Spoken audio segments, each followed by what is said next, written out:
नमस्कार, न्यूज 24 देख रहे हैं आप और आपके साथ मैं हूं सऊद मोहम्मद खालिद। क्या आप पालघर पर पॉलिटिक्स का दी एंड हो गया? क्योंकि महाराष्ट्र के पालघर में हुई मॉब लिंचिंग को लेकर के सियासत लगातार गर्माती चली गई। सरकार बार बार कहती रही कि इस पूरे मामले को मजहबी रंग देना बिल्कुल ठीक नहीं, लेकिन सोशल मीडिया पर यह खबर खूब ट्रेंड करती रही।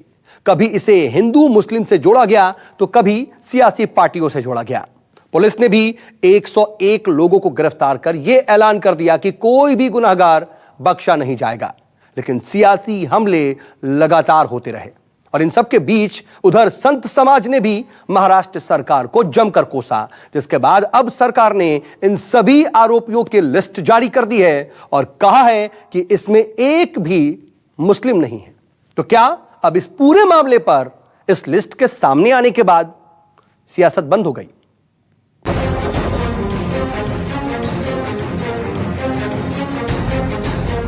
पालघर मॉब लिंचिंग को किसने दिया मजहबी रंग? 3 लोगों की निर्मम हत्या के पीछे कौन सी साजिश?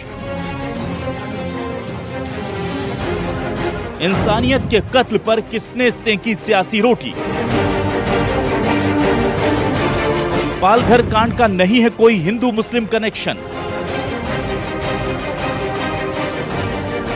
एक लिस्ट से खत्म होंगी पालघर साजिश की अटकलें। महाराष्ट्र के पालघर में 2 संतों की हुई निर्मम हत्या के मामले में लगातार सियासत की जा रही है।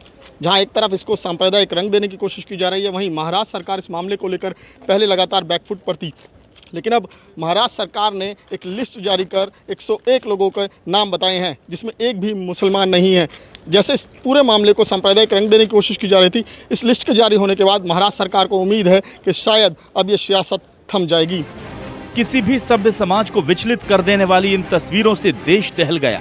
जंगल राज शायद इसी को कहते हैं, जहां सोचने समझने और सुनने की शक्ति गवा चुकी भीड़ ने 3 बेगुनाह लोगों को इस कदर पीटा कि उनकी मौत हो गई। इस घटना ने कोरोना से लड़ रहे देश को झकझोर कर रख दिया। ये तस्वीरें जैसे ही सोशल मीडिया पर वायरल हुई, हर तरफ हंगामा हो गया। साधुओं की बेरहम हत्या की निंदा होना जायज था, लेकिन कुछ ही वक्त में इसके विरोध पर सियासी रंग भी चढ़ गया। बिना किसी आधार के सोशल मीडिया पर पालघर मजहबी उन्माद के साथ ट्रेंड करने लगा।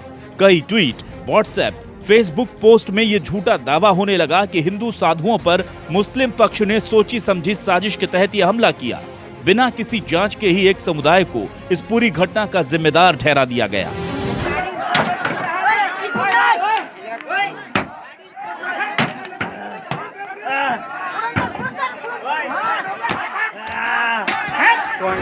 सोशल मीडिया पर इसके बाद एक पोस्ट की बाढ़ आ गई। ये पूरा मामला मजहबी रंग ले चुका था। सरकार तुरंत एक्शन में आई और कहा गया कि इस मामले में दोषियों पर सख्त कार्रवाई होगी। इसे किसी भी तरह से मजहबी रंग न दिया जाए, दोषियों को बख्शा नहीं जाएगा। सरकार ने यह भी जानकारी दी कि इस मामले में 101 लोग गिरफ्तार कर लिए गए हैं। लेकिन इसके बाद भी मामला और गरमाया तो आरोप पार्टी लेवल पर आ गए। बीजेपी के राष्ट्रीय प्रवक्ता संबित पात्रा ने इस मामले पर ट्वीट कर इस हत्याकांड के पीछे सियासी साजिश के आरोप लगाए। संबित ने बीजेपी के राष्ट्रीय सचिव सुनील देवधर के ट्वीट को टैग किया, जिसमें लिखा था कि हमला करने वाले कुछ आरोपी एनसीपी से जुड़े हैं और कई सीपीएम सदस्य हैं। इस जानकारी को साझा करते हुए संबित ने ट्वीट किया, पालघर मॉब लिंचिंग केस में बेहद अहम खुलासा, जिसमें एक गिरोह की साजिश साफ नजर आती है।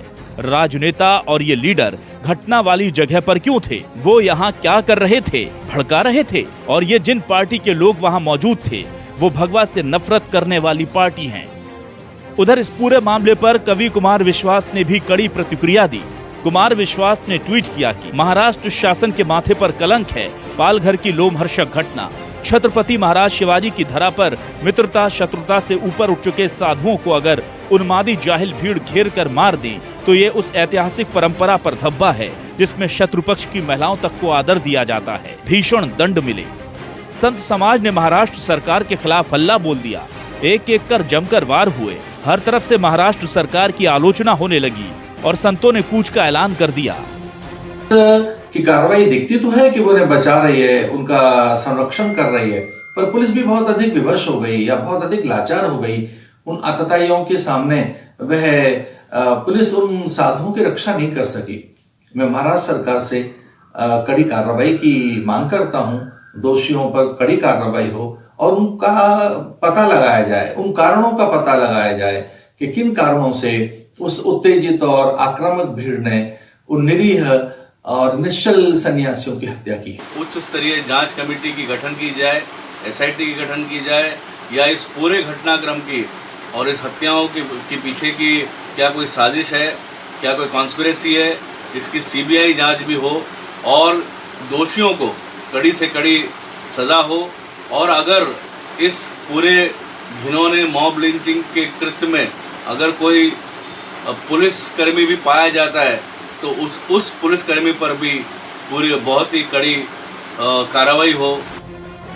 इसके बाद आज महाराष्ट्र सरकार के गृह मंत्री अनिल देशमुख ने उन आरोपियों की पूरी लिस्ट जारी कर दी जिन्हें इस हत्याकांड का आरोपी बनाकर गिरफ्तार किया गया। अनिल देशमुख ने कहा कि इस मामले में जितने लोग गिरफ्तार हुए हैं उनमें से एक भी मुस्लिम नहीं है। राज्य के गृह मंत्री अनिल देशमुख ने आरोप लगाया कि विपक्ष इसे सांप्रदायिक रंग देने की कोशिश कर रहा है। फेसबुक के माध्यम से अपने संबोधन में उन्होंने कहा कि ये दुर्भाग्य है कि पालघर मामले पर सांप्रदायिक राजनीति हो रही है। बिना नाम लिए उन्होंने कहा कि कुछ लोग मुंगेरी लाल के हसीन सपने देख रहे हैं। ये राजनीति करने का समय नहीं है, बल्कि मिलकर कोरोना वायरस से लड़ने का वक्त है। ते बाजूच्या पहाडावर बाजूच्या जंगलामध्ये पळून गेले, ते तिथून त्यांना रात्री शोधून आणून या सर्वांना पोलिसांनी ताब्यात घेतलं। त्या 101 लोकांची यादी आज मी व्हॉट्सअपच्या माध्यमातून आणि फेसबुकच्या माध्यमातून आज जाहीर करत आहे। त्या 101 लोकांमध्ये एक सुद्धा मुस्लिम बांधव नव्हता। अनिल देशमुख ने बताया कि वीडियो में आवाज आ रही है ओए बस, लेकिन लोगों ने ऑनलाइन मैसेज भेजकर कहा कि इसमें शख्स कह रहा है शोएब बस।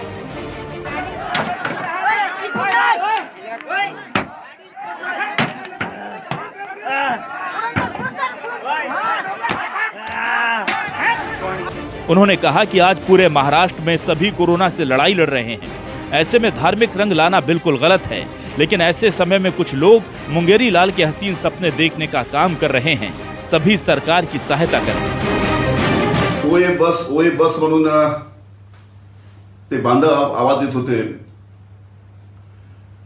ओए बस म्हणजे आता थांबा असे आवाज देत होते। पण या ओए बसचा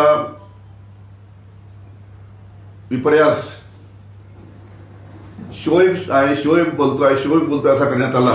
कोरोना काल में सियासी पारे को गर्म करने वाले इस मुद्दे को थामने की महाराष्ट्र सरकार की कोशिश अब कितनी कारगर होगी ये वक्त बताएगा। लेकिन 100 से ज्यादा गिरफ्तारियां और आरोपियों की लिस्ट में एक भी गैर मजहबी नाम न होने से फिलहाल सरकार को राहत मिलती नजर आ रही है। उम्मीद है कि पालघर के दोषियों को उनके किए की सजा मिलेगी और सरकार को अब पूरा वक्त कोरोना से लड़ने के लिए मिलेगा। Bureau report, news 24। अगर आपको हमारा ये वीडियो पसंद आया हो तो इसे लाइक और शेयर जरूर करें। अगर इस वीडियो पर आपकी कोई राय है तो नीचे कमेंट भी कर सकते हैं। और हाँ, देश और दुनिया की तमाम खबरों से वाकिफ रहने के लिए अभी सब्सक्राइब करें न्यूज़ 24 का YouTube चैनल। न्यूज़ 24, निष्पक्ष खबरें।